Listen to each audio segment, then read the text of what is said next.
Welcome, Reanimated fans. This is H.A. Conrad coming to you from Brooklyn. I am here with my intrepid co-host on the West Coast, Stuart. Hello. Yo, hey. And we are coming to you from the middle of the pandemic, the COVID-19 pandemic. As of today, we are over 67,000 deaths in the U.S.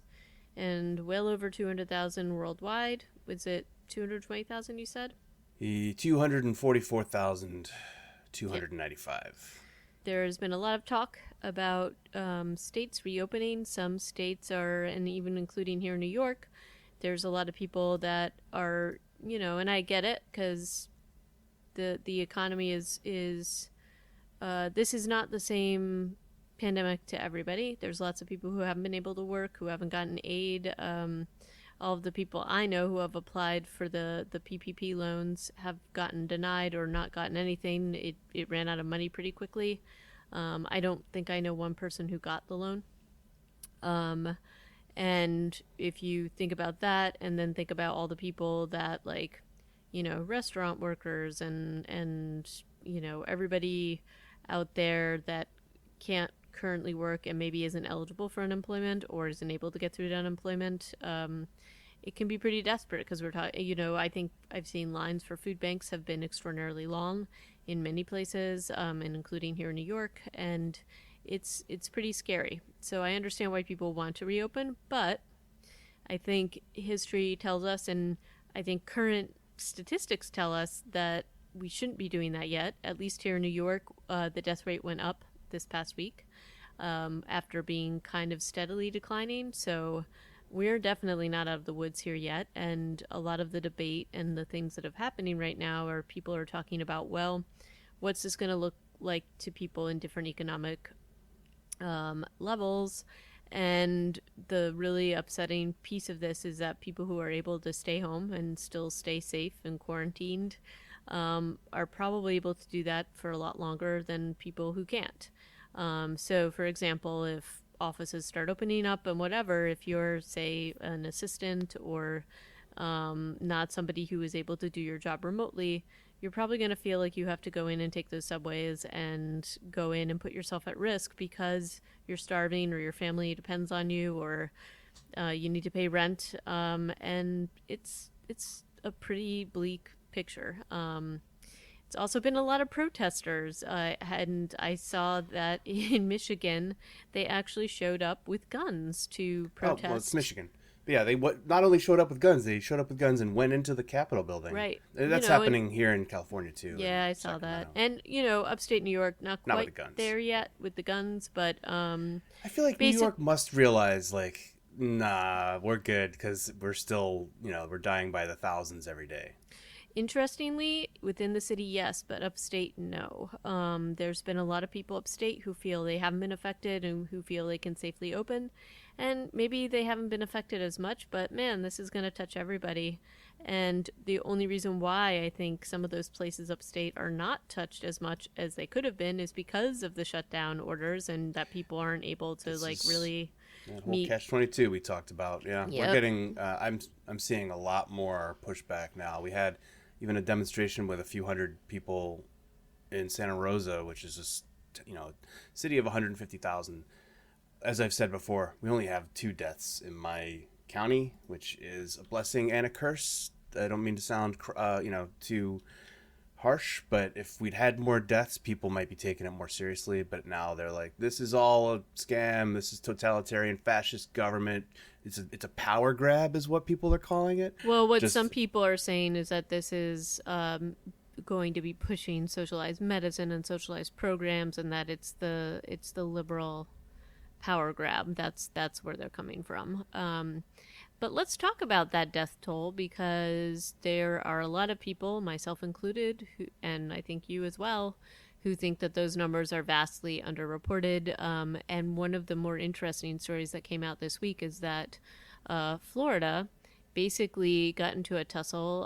The public health healthcare workers who had been releasing the death data, it basically got told to stop releasing that to the public by the governor of Florida. And that is a pretty messed up thing to do. And it was interesting because the governor's office was releasing numbers, and then the public health agency, I cannot remember what it's called, was releasing numbers, and the public health agencies were higher.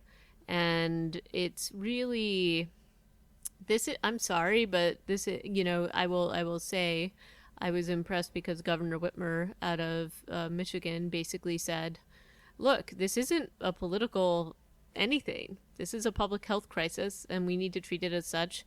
It doesn't really matter what people want, but we need to protect lives. And, she's taking that stance, and it.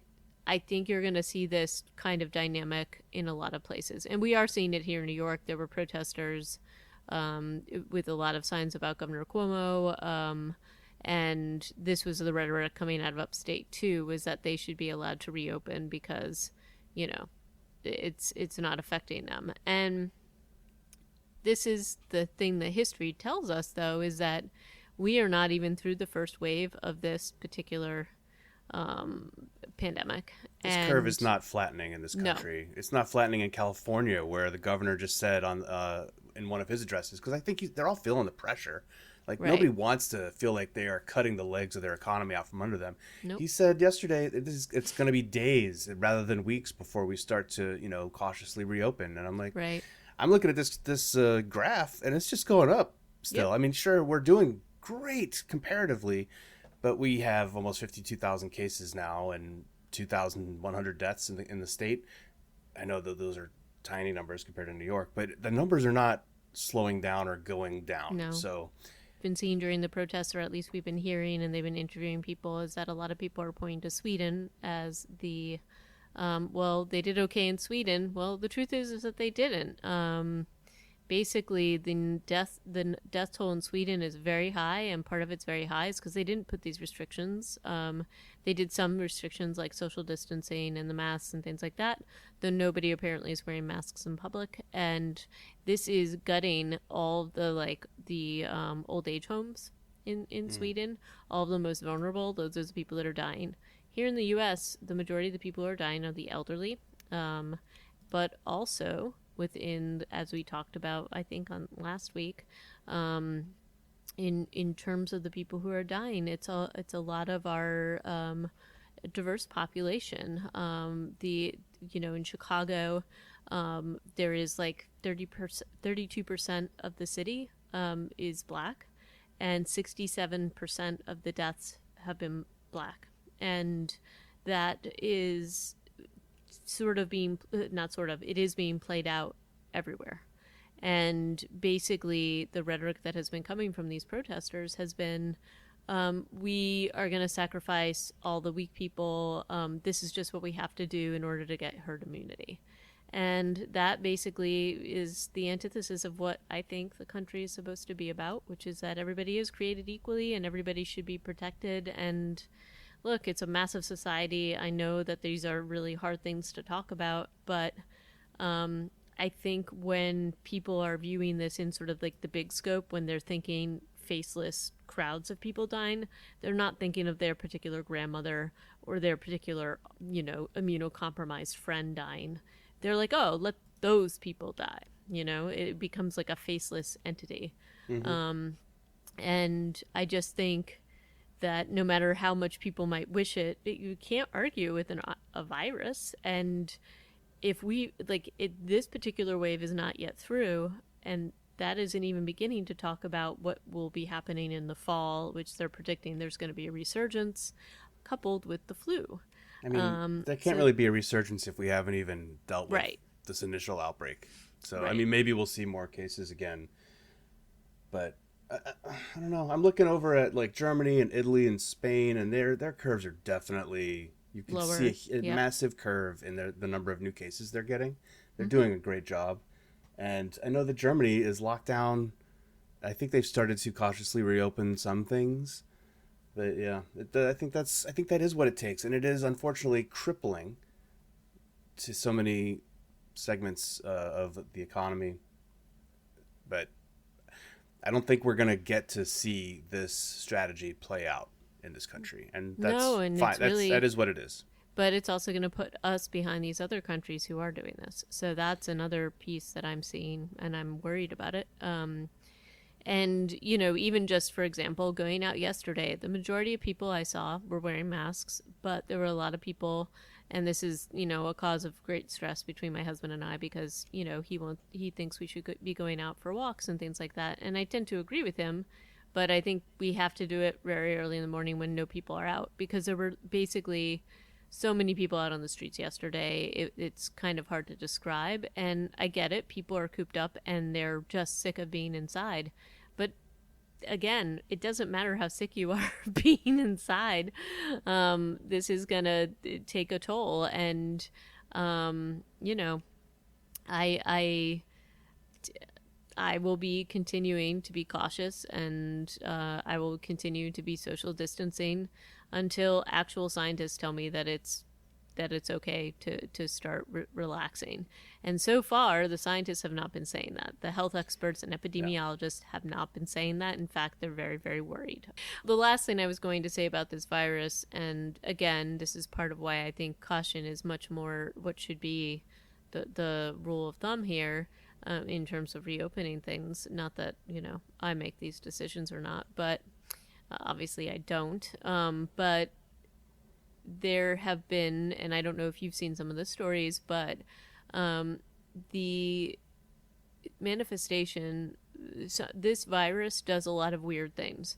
So initially, we all know the sort of main things that it does, and it triggers some responses in certain people, pneumonia and all those kinds of things. But at least here in New York, and I think other places, and I've seen a few different people talk about this related to the cases in Wuhan, is that younger people are dealing with a lot of clotting issues, and this has caused like inflammatory reactions, like strokes, heart attacks, like things that they have not seen in the group of people that they're seeing it in. So people like under 40, and so in terms of like them finding a vaccine or coming up with a vaccine and also coming up with a treatment plan, there are multiple different levels of this virus that I think they are still figuring out things about, and which is why I think it's even more dangerous for people to be out there just kind of hanging out. I don't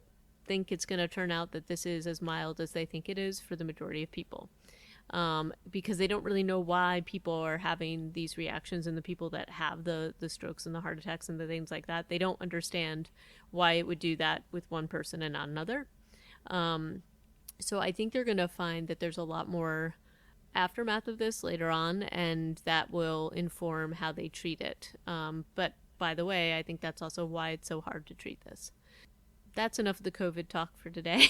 But let's. Yeah. So the things we're going to be talking about today, we have a couple news articles, but then we're going to wrap up our review of Kingdom Season 2, episodes 5 and 6. And why don't you jump into it, Stuart? Humble Bundle. You guys familiar with Humble Bundle? HA, had you ever seen it before? I sent this link to you. Yeah, I had heard of it. I've seen it, and it is actually a very good deal.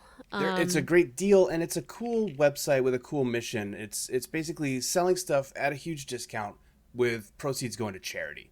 Yep. And you get to, on some of their sales, you get to pick which charity out of maybe like a multiple choice sort of thing. You get to pick which charity the charitable portion goes towards. You can also, even with this this deal that we're talking about today, was the entire Walking Dead catalog of comic books that you could get for as low as $18, which is an insane. I mean, that's like what, 10% of the cost of the value or less, or you can pay as much as you want. And one of the other things that this website does is shows you how much other people have been donating, and it was often like 50 euros, or you could see that other people were going above and beyond the $18, which is nice. I bought it, and I started reading. I picked right up at the Savior's War again, and again marveled at how wide Negan's chin was. Yeah, it's pretty wide. What about you, HA? Did you fall for it? Did you pick it up? I have not yet, but I will. And it's, and I will definitely pay more than $18. But yeah, amazingly good deal for all of It's these. this deal is also still up there for 17 more days. Yep. Assuming I get the we get the podcast out today, that number will still mean something. But yeah, basically into late May, you can pick up all of the Walking Dead comics in like a PDF format or a CBZ, which is like a comic book reader, EPUB, whatever. That you can download it in a multiple different formats. If you're not used to reading comics on your computer, you can export it to a Kindle Fire or an iPad or something along those lines. Yeah, but very cool, and I'm psyched to support this particular mission. The other piece of Walking Dead news that we came upon was a little interview or a little article with Jeffrey Dean Morgan, basically teasing up the finale. And basically, and we kind of knew some of this was going to happen, but basically, since they can't finish it up in how they were hoping to, and have it released as just part of the regular season, it's going to be apparently a bit of a mini movie. Is that like do you think they're going to change it, or is that just because it was already going to be kind of a big deal? Like I saw Morgan refers to it as a Nicotero episode, so it's going to be like it's almost Yeah. like it's going to be a big one because Nicotero did it. Versus are they now padding it somehow? I don't. Maybe they're editing it in a way. I don't know, but I know that they did all the they did all the scenes. They weren't missing anything as far as I'm Right. aware of. I think it's just the effects and things like that. But maybe they're just gonna go all out. I don't know. We'll see. We'll Maybe see we'll what finally happens. get some nice panoramic shots from this show that don't make everything look like, I don't know, they're models Yeah, maybe. or just But like painted in the background. yeah. Yeah. And last up, did you want to chat about this, and then we'll tease it up at the end? Oh yeah, dudes and dudettes. Blood Quantum is out. We've talked about this a lot. They unfortunately, they were like, well, COVID's kind of screwed up our theatrical release. For a while, they delayed. They were like, we'll hold out and see if we can get back in the theaters. And then, 8 weeks later or whatever, they decided to do a VOD release. Good for us, bad for them potentially. The good news is that you can get it on iTunes in Canada. I don't know if that's good news or bad news. It's good news for Canada, and you can buy it or rent it from iTunes in Canada for like $5.99 rental, $19.99 to buy it. And then for horror aficionados, we can rent it or not rent it. We can get it through Shudder, Mm-hmm. our the horror streaming website dealie that HA and I both caved and bought into in the last 12 months. Yep. I'm excited to watch this, and this is obviously going to be what we're going to talk about for the next time. But So excited. we'll mention that again at the end. I'm very excited. As you know, I sent you the link because I got alerted when it was released, so it's pretty cool. Yeah. If Shudder knows their audience, let's just put it that way. Yeah. But without further ado, let's jump into these last couple episodes of Kingdom Season 2. Yeah. So these two, this episode 5 is like 36 minutes long. It's real short. It's kind of funny the way the show has some episodes longer and others shorter. And I'm sure it's just down to how they storyboarded it. And then they were like, well, I guess this one will just be 20 minutes shorter than the next one. No Yeah, big deal. I actually view these as being like together, these two episodes. It So might as I well didn't. be. They're Yeah, all in Hanyang and well, not quite, but yeah, they're quite continuous. right. And I think that may be why, but who knows? We begin at the Scholarly Institute or something I outside of guess. Hanyang. Yeah. Um. With I feel like in these two episodes, Princely Chang has like matured from the beginning of the show like 1,000,000%, and now he's almost as wily as Cho Hak Ju was. That's not true, but he's getting wilier. Let's say Yep. he's no Uh. longer like on his back foot, getting out. I don't know, swaggered by. I mean, he does kind of get outdone by the queen, but he's mostly he's mostly got a handle on things in these two episodes. Right. And I think that they obviously are pushing a particular narrative, which is that he is not interested in the seat of power. He is just interested in the land and the people and making sure everybody has enough to eat and that they stop this horrible plague. And he doesn't have an interest in being the powerful person himself. And he says this multiple times. He said it in the last episode. He says it many times in these two episodes. And this is the theme, is that, like, basically you probably can trust him a little bit more because he is not power hungry and he will sacrifice everything. And so that's, he's like the Aragorn. Yep. Just to keep making Lord of the Rings. Yeah, references. no, but they've definitely, I mean, that's where they're, that's where he's at in terms of this particular story arc. And, and it just as a reminder, basically he and all of his men are considered traitors, and the royal guard has been told to, the commandery has been told to execute all of their families because which they've is been beyond traitors. Pal now. Pretty Yep. funny that Beyond Pal, as head of the commandery, is also now in charge of this massive execution, which he obviously can't handle. Right, he's not very comfortable with this particular weight on his shoulders. And There's an interesting setup to before we even get to the execution, though. Of like, we have a shot of Li Chang talking to his soldiers, who he got an episode ago, but now they're his soldiers, and he's like, "Hey, so guys, all of your families are going to be killed tomorrow. Nothing I can do about it. Are you still with me?" Yep. And then we have a shot of, I think it's the general of the army, the guy who wears like the maroon armor, looking at the patient journal and looking at the city. And I get a little bit confused again, unfortunately, in this episode, because people change outfits, and then I mostly recognize people by what they're wearing. Yeah, And so when they change out of their outfits, and maybe they don't shave their beard, and I get confused. So I kind of lost this guy after he changed out of his purple armor. It's all I've ever seen him wear. He never wears it again after this scene, and I'm like, okay. I know that he was in the city doing some stuff and getting the journal to some people, and maybe diming out the prince. I think he did dime out the prince. Yeah. Because he shows up at the somebody's house, the chancellor, one of the counselors' houses, and he's like, "Well, the prince is outside the city. You guys should go get him." And that so that does set up, like, this is the prince out gaming the gamers and setting up a situation where a lot of the royal guard go out to the citadel and do one of the things they did in the first season, which was shoot a bunch of arrows into the building, not knowing who's inside. And in that first season, they killed a bunch of children and peasants from Dongne, which was a giant disaster.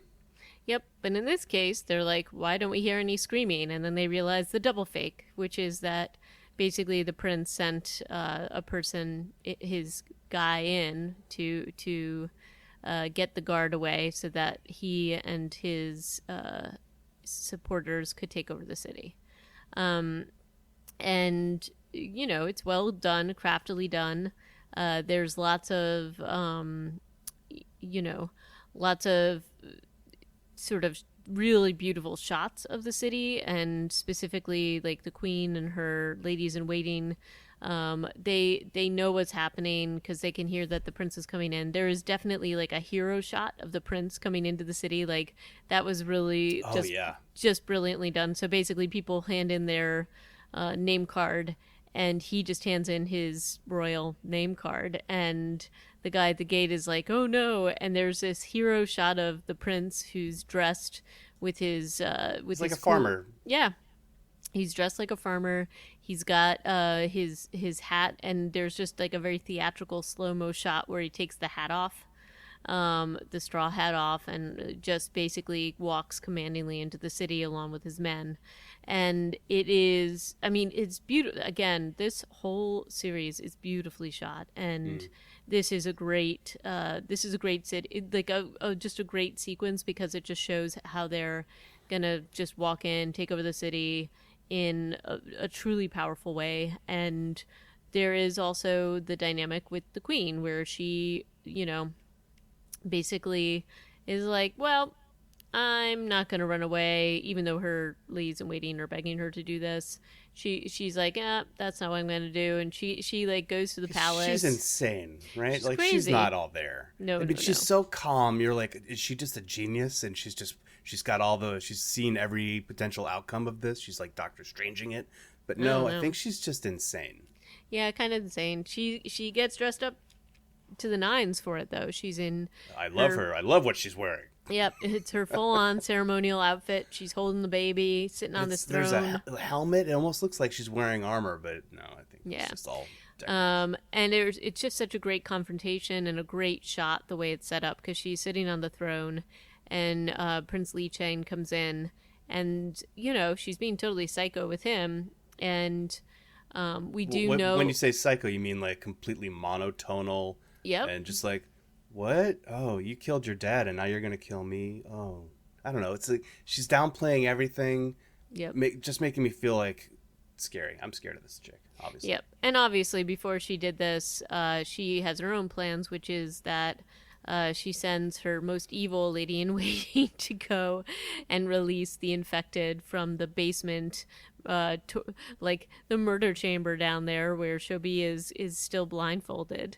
So this woman just goes and knowingly gets turned into a zombie. Yep. Like these are some crazy ladies. Yep. They are pretty crazy ladies. And luckily for Shobi, the keys are artfully dropped so that she can get out of there. And then it's a very cool sequence where we follow what's happening to her versus what's happening to the prince and his men. And there's just this really you're scared for her because she basically has been blindfolded. She hears the infected go out, but she has no idea where they are. She takes flame like a torch to get herself out of there. But I admit I was worried somebody was going to get her before she made it out into the world. And she knows because she witnessed this before that the infected are now running amok within the queen's palace and will overrun the whole city. It's good So, that these palace grounds are like individual palaces, just kind of with their own gates and stuff. yep. It's a little worrying at first that like all of Hanyang is going to get overrun. Right. The way that how fast this thing can move.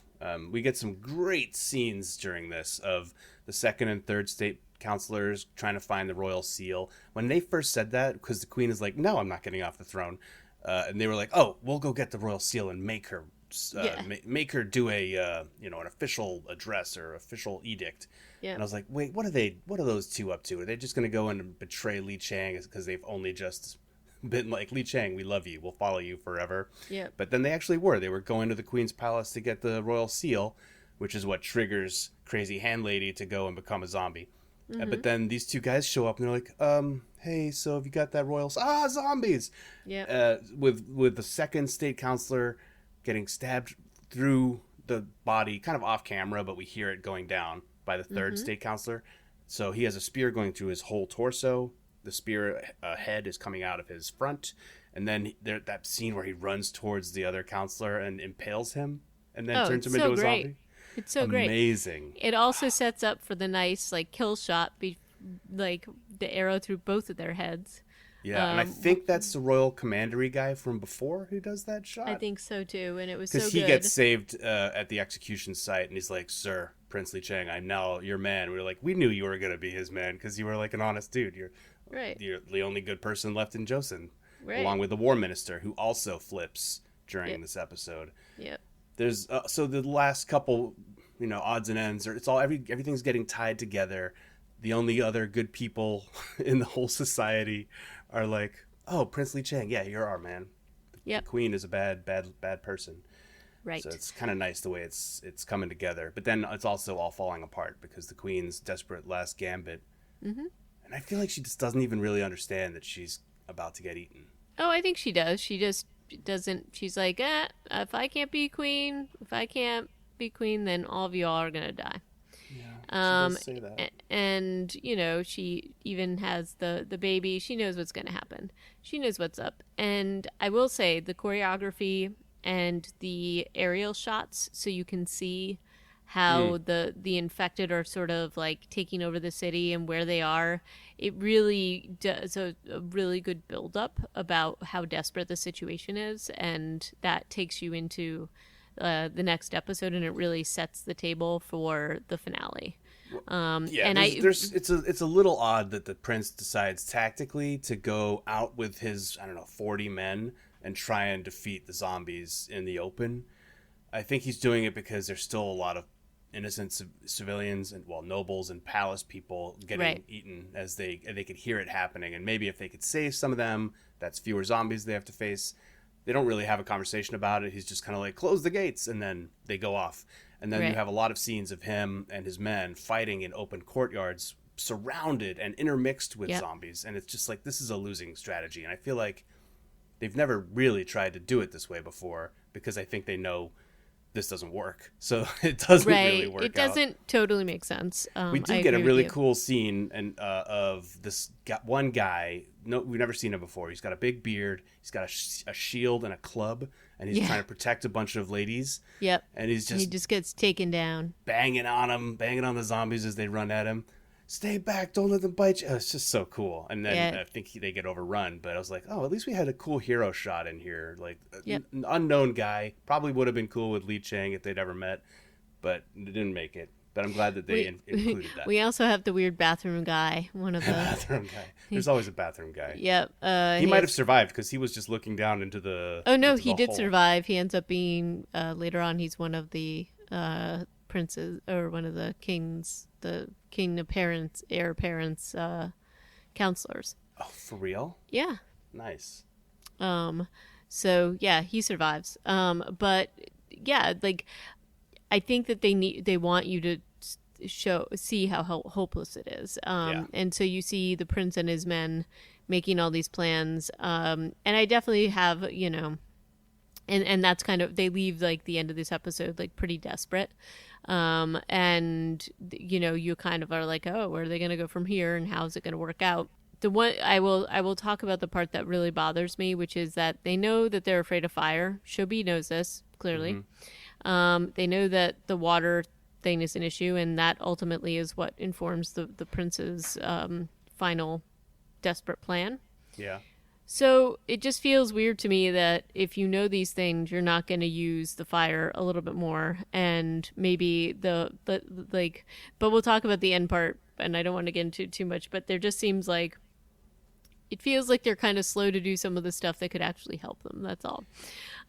So there is that. But I will say the choreography, the setting, the editing of this whole thing was really beautiful. And one of the things that really stood out to me is that so many people are wearing white, and then they get splattered with the blood, and so you can kind of see all the infected, and they're the ones that are like totally covered, and.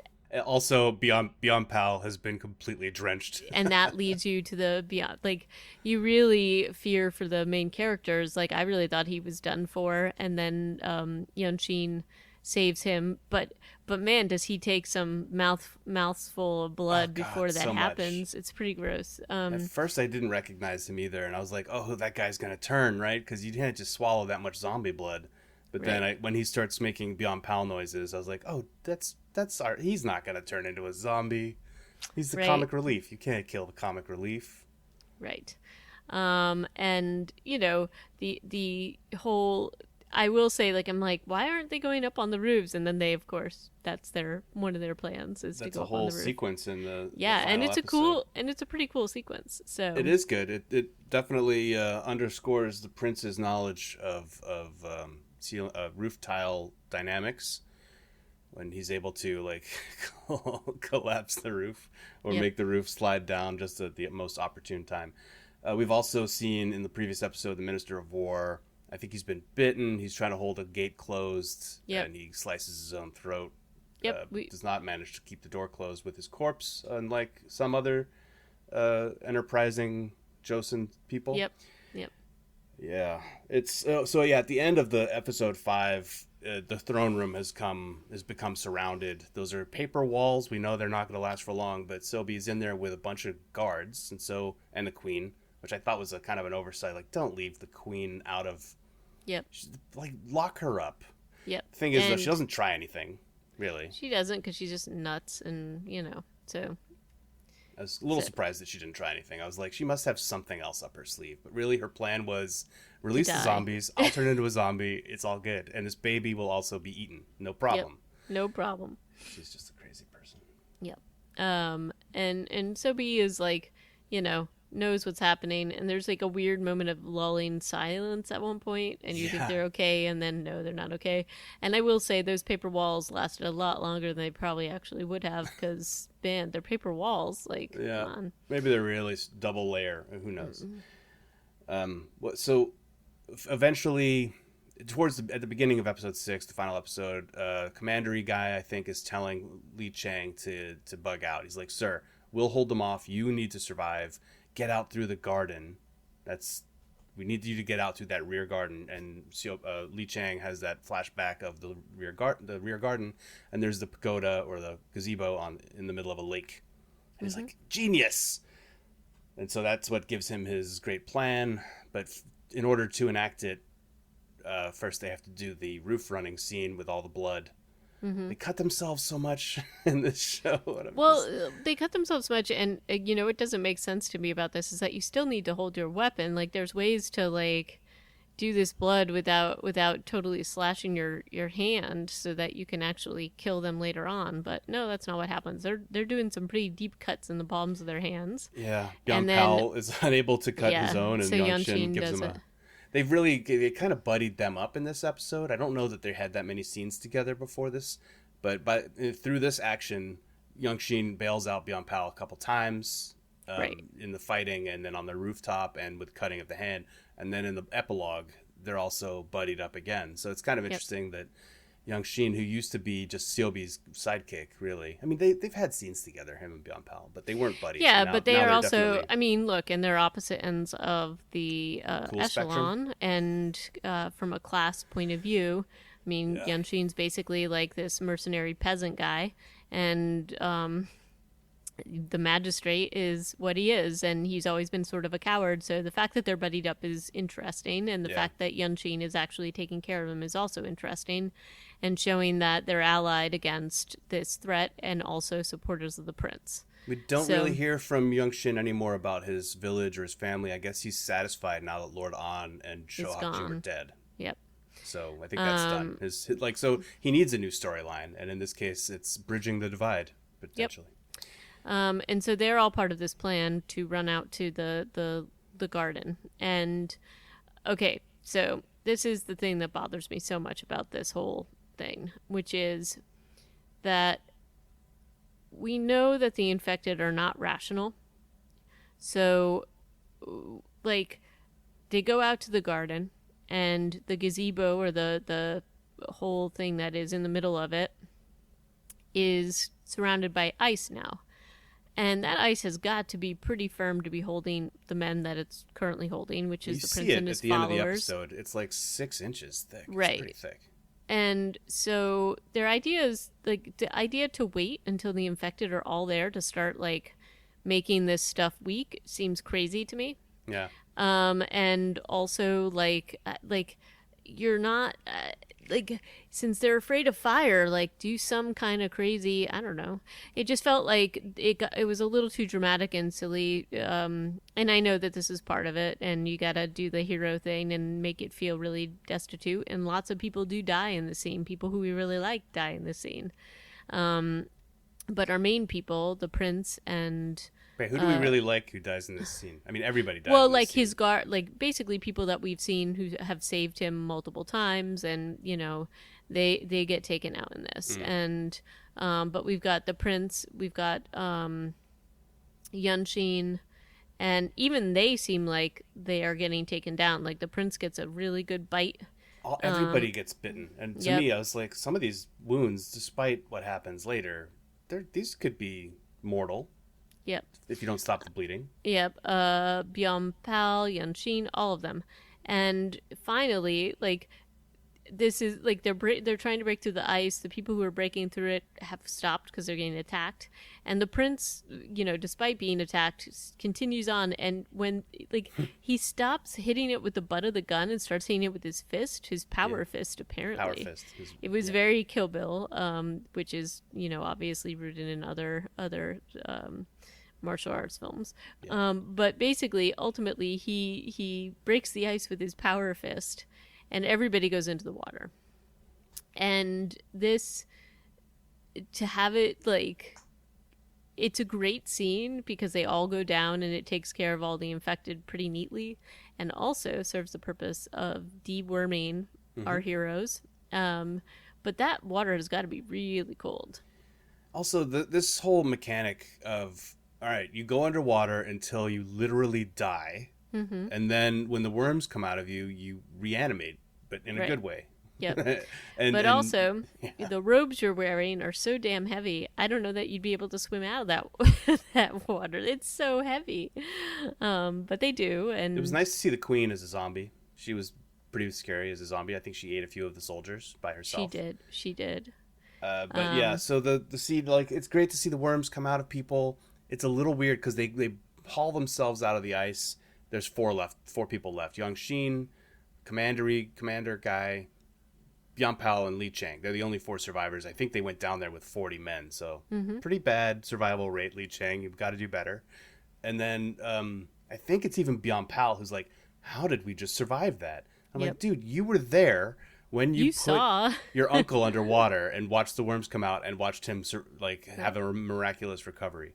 So it was a little bit odd that he was the one. He had the opportunity to provide the answers in that scene, and he Right. opted to be the guy who was asking, "How did we just survive that?" So I wasn't sure about the writing there. Yeah, that was kind of weird. On the flip side of this, before all of this crazy stuff happened, Shobi was in the throne room and manages to save Muyun's baby, and then realizes that the baby's been bitten, and obviously she knows how to cure the baby, so does so, though that is done off screen. However, her way of getting out of the throne room is pretty badass. She basically takes the one of the queen's wraps and sets it on fire and puts it as like a fire cape to get away from the infected. It's a pretty, you know, amazing scene. I don't know that it would have worked, but to me, it's like, all right, this is more like it. Fire capes, that'll work. Um, and so that leaves her alive for the prince and Shobi to meet up later. Yeah. And there's a lot of like really disturbing stuff, which is that, his counselor, Prince Lee's counselors are pretty much like, well, what happened to the queen's son? And there isn't a lot of overt discussion about the fact that it's not her son in this case, which becomes clear why later. But he's told he has to kill the baby because it's the heir, and other people will rally behind what they will say is the true heir to the throne. And this guy who's telling him to kill the baby over and over again, White Beard Man, Yep. they pulled him out of jail during this scene or during this episode. Is he like one of the counselors from last season who got I jailed? think so. I think he's one of the supporters, and One of the first questioners of Chohei Wan clan, right? And Yep. then I think he was just like, "Oh, you're out of here." So it was a little weird. I could have, again, I feel like I'm a broken record. I could use like a recap on this guy before they just bring him back a Right. season later. Like some of these people are super memorable, like Byam Il, Cho Hak-ju's son, who had a cameo in this season. But Yep. old Whitebeard guy, not so much for me. Yep. But and then it shows the prince, and you don't know what he's gonna do. And again, this is setting up the narrative that he doesn't want power. He ends up in the portrait gallery of his ancestors, where all the little shrines are, and then discovers Shobi, and she has the baby. They have an exchange about the baby, and again, this seems kind of weird because the prince has been told by her how, like, about the worm, about how to kill it. He's gone through this himself, and knows that she knows how to kill it, and then is still like, oh, is the baby infected? And she's like, oh no, I basically drowned the worms out of him. And so there's this exchange, and then he is told by everybody that he needs to kill this baby. And he does the grand thing, which he's basically like, all right, I'm gonna. I think at first I thought they were gonna like kill him, really kill him, and that he was gonna sacrifice himself in that way. But Yeah. that is not what happens. He's like, one of us does need to die, and it's not this baby. And then he walks out of the room. I'm like, shouldn't somebody have been like, sir, I believe we have to kill you Yeah. at this juncture because you are a threat to the throne. But maybe he just means in name only. I don't know. I guess that's how it works. Doesn't But seem they like leave he's you. that low. He doesn't seem very low profile when we see him in the epilogue. But they leave you. But they leave you wondering because they don't show him for a very long time, Yeah. and they do show the young prince/king. Yeah, and Beyond And Pal's talking about him in the past tense when he's yeah, having drinks with with Young his Shin. new He's like, it's buddy what Yun His Shin. Highness wanted. Right. Oh, And there's a really, I mean, it's just funny because Beyond Pal is now the young king's one of his he's counselors. second state chancellor, Yeah. counselor. Yeah. Yeah, and they're educating the kid, but the records are sealed, so all the kid knows is that, the plague happened, but they don't give him any of the details. And basically the whole reason Yunchi, like the whole reuniting these two characters together is really they have a good dynamic. They have a great chemistry as friends in this, and they have really good comic timing. Yunshin's like walking around in this crazy straw superhero cape slash rain outfit, and Oh then yeah. Beyond Beyond Pal is like being carried around, and like he's like, "Hey, I know you," and they just have like a very funny rapport. And then they're catching up. Beyond Pal's getting drunk, and he's like teasing Yunshin and being like, "Oh my gosh, this guy's getting chummy with me. Take him away." Like things Mm-hmm. that before might have actually caused Yunshin to kill him. So that's like it's just a funny dynamic, and it gives you a moment so that you could get filled in about what's been happening. And then this is definitely laying the table for obviously the next season, or 10 Yeah. apparently, according to the And creators. dude, I know that you and I have talked about how this was a limited series where they were planning to do 2 seasons only, but that is clearly not the case No, anymore. they are definitely not. And so the story continues, and basically Yunshin, the reason why he's made this reappearance and reconnected with Beyond Pal is because the prince, or I guess we just call him Li Chang now, and Shobi have been off sort of making sure that the plague doesn't happen again. They set it up where this plant is in many different places, and they've been tracking down all these things to try to like root it out. Keep in mind, this has been going on for 7 years. Yeah. So, 7 years have passed. Given what we've seen, I feel like everybody would know if something had happened in terms of this plague. But and then they throw in a couple of new rules in here. Is that somehow at very high heat it thrives? Yeah, that was funny. That's kind of weird, I was given like, what we know about when did we ever flame. see that? I don't know that we've ever actually witnessed Clearly, that. they're setting something up here For a hot the summer future, zombie plague. I guess. And then we all already know about the cold and that kind of thing. And there's this like horror on Beyond Pal's face, which is like, oh, I thought it was over, and Yunshin's like, no, somebody's been selling it to different people. And so that gives us the cutscene to Prince Li Chang and Shobi. And They're a off couple doing couple soldiers. He's with, I don't know if it's the command. Again, don't know. Some of them look familiar, but he's got a couple of dudes with him too. That's what I meant. Like he's not exactly hiding the fact that he's a big deal wandering around right. the Joseon countryside. And did you catch the whole Beyond Pal like thing where he's all like kind of sulky because he says that the prince must be doing okay because Shobi's there with him, taking care of him. Yeah. So there's some indication that those two are now connected, or at least Beyond Pal thinks so. Well, Beyond Pal was the one who wanted to be with Sobi, right? Yeah, and so they're off in the mountains. They discover infected. They discover the flower. They find this man and his son who basically had planted it and gotten it from some other merchant, a Chinese merchant or something.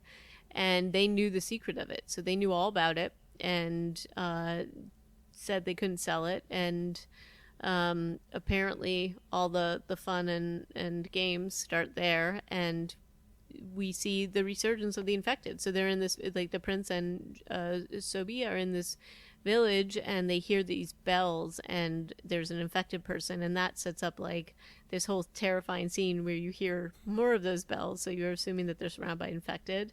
And there's an entrance of a new character. We don't know who this person is. Young woman with a cool curved sword. She looks like a pirate. She's pretty awesome. She does look like a pirate, and she just turns and glances at the camera. And yeah, then that's the end of the episode and the end of the season. But no, not quite. What? No. Oh, the worm. Yeah. So we see the young prince sleeping. We see his little bite mark, so you know it's him. and then we see a worm like making its way up through his face. So it's unclear whether somebody has infected him or maybe he's been infected all this time. Is he just like a carrier? Or I mean, one review type thing I read was that is the scene of a worm making its way into his brain, which is apparently so maybe he's about to turn into an actual zombie. Like right before we see, like, there was a scene of one of his counselors sitting next to his bedside, and so you wonder, did that guy just do something sketchy? So there's lots of questions. We haven't actually seen a worm living outside of a human yet Nope. either. Just So in the water. So let's see where this brings us. But basically they have set this up and they're really excited about it. There was an interview with Kim Yoon Hee, basically saying that that main character that we saw introduced at the end is going to be part of the main storyline. So that and she wasn't giving away a ton other than that. But it seems like this is going to be in it for the long haul, and they seem pretty excited. The one interesting thing she said within that article, within that interview, was that lining up all the actors now is going to take a little doing because they are so popular due to the series. So that'll be an interesting thing. But they all are on board, apparently, so at least we'll probably get a third season out of this. well, cool. Yeah, like I said before, there were a couple of missteps with this season, but I mean, it felt, these two feel like a real complete package, one and two together. I think there were a couple of issues, but overall, it's still so much fun to watch. The costuming, the production value is incredible. There were just a couple of hiccups with story, but I hope they can get this cast together again. It's going to be a little sad to have the show go on without Moo Young. Because he was also like an element of the story that brought some joy into it originally. By the end, he was a little more like Moo Young the downer. But we still got Beyond Pal at least, and so that'll work out. I look forward to it. We will. And I thought we saw the Moo Young's wife as one of the women in the courtyard at the end. There was a woman who turned around and watched the boy go by, and I wasn't sure if that was who she was. I think that's her. But yeah, I'm going to miss that actor because I think he added a ton of, a lot of really great things, and his relationship with the prince was really just excellently done, and lots of stuff there. I agree with you on the missteps, though, with his storytelling. And there's a couple, I mean, look, there were a couple hiccups, but overall, I think this was a solid season. I also think that just as a package, this whole storyline was really well done. Again, cinematography is beautiful, choreography beautiful, costuming off the charts amazing, and I think that this cast was very strong, and I'm looking forward to what they come up with next. It's just a fun ride. So I've definitely enjoyed watching it and talking about it with you. Yeah, it's been good. So next time we're going to get together, we're going to talk about Blood Quantum. Can't wait for that. Yep. So hit us up again, and we'll do Blood Quantum. And then after that, sky's the limit. Who knows what we'll do next. Right. If you have any comments about about Kingdom Season 2 or overall, love to hear them. Send us a tweet, Reanimated PCast, on the Twitters. You can send us an email, reanimatedpodcast@gmail.com, or you can just leave a note on the site, reanimatedpodcast.com. And thanks so much for listening. And I can't wait to talk about Blood Quantum next time. Ciao. Thanks for listening. Bye.